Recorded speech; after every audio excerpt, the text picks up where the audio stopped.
एक बिल्डिंग में हम 6 लोगों और उनमें से 4 पुरुषों को देख सकते हैं। वे हमारी कहानी के नायक पूरब की जान लेने के लिए भेजे गए भाड़े के हत्यारे थे।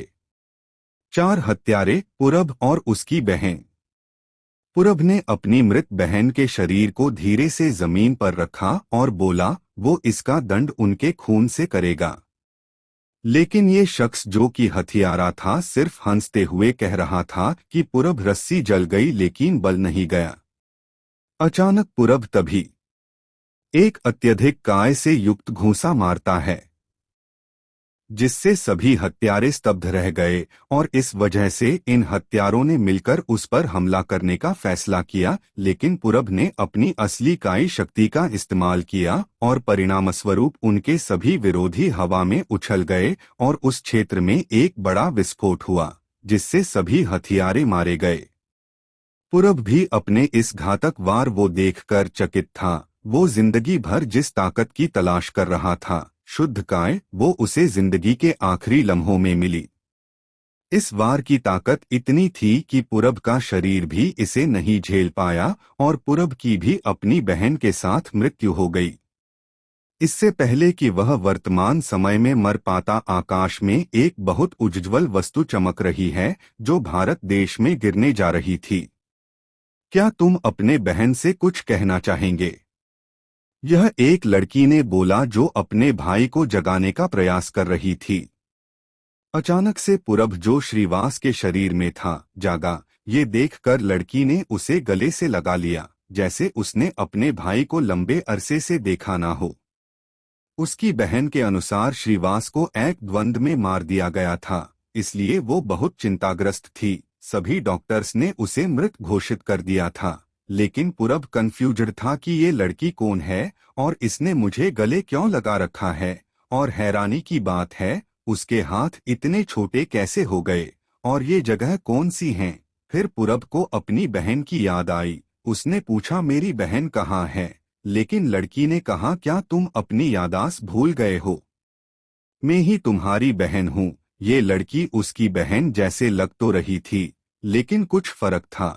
पूरब को याद था कि शुद्ध काय के इस्तेमाल से उसकी मृत्यु हो जानी चाहिए थी। अब उसने अपने आप को शीशे में देखने की कोशिश करी तो ये क्या, वो एक बच्चा है। तभी उसे श्रीवास की सारी यादें आ जाती है।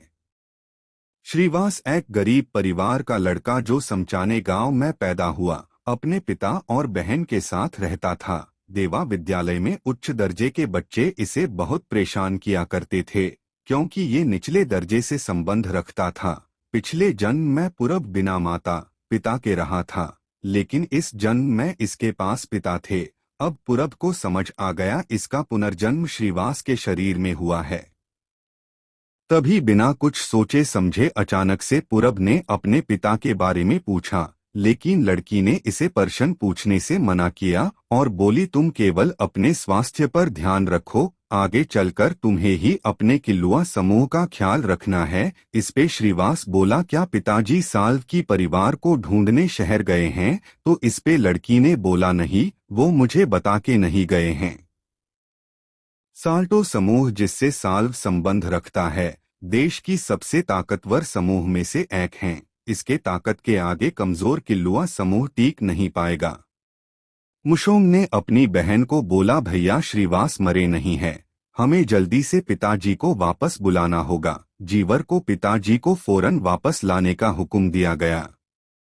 यहाँ श्रीवास के पिता मास्टर अपने हाथों में तलवार लेके अपने बेटे के मृत्यु का बदला लेने का ठान चुके थे। जीवर ने उन्हें रोका और श्रीवास के जिंदा होने की खबर दी। यह सुन के उन्हें बहुत खुशी हुई और आश्चर्य भी हुआ, क्योंकि उन्होंने खबर सुनी थी कि विद्यालय में जोंग ने श्रीवास की हत्या कर दी है।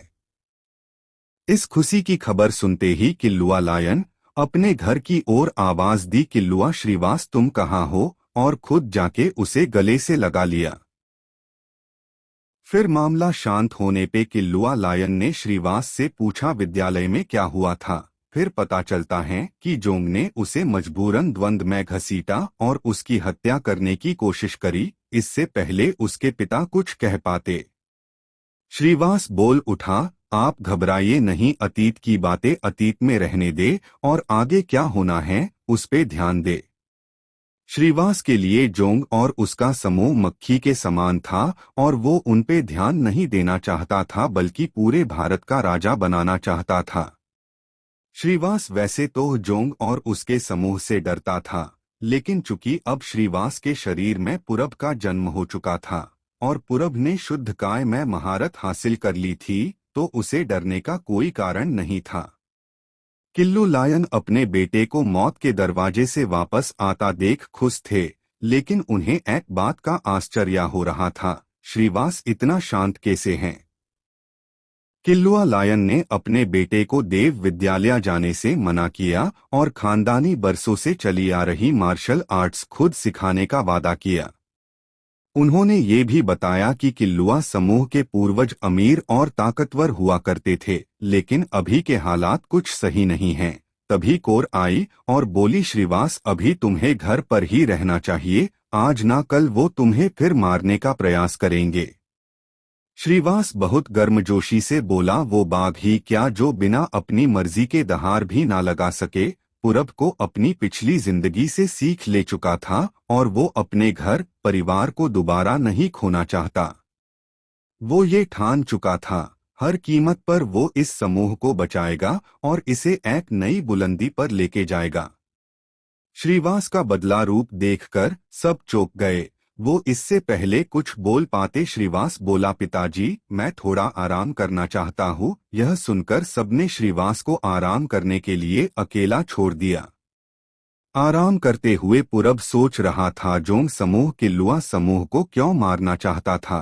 पता लगाने के लिए उसने श्रीवास की यादस खंगाली और पाया हर 4 साल में एक बार सभी समूह एक साथ आकर बहस व निर्णय लेते हैं। इस बहस और निर्णय के कानून के मुताबिक अगर किसी समूह का वारिस मर जाता है तो उस समूह की सारी संपत्ति हड़प ली जाती है और समूह को किसी दूसरे समूह में विलय हो जाता है।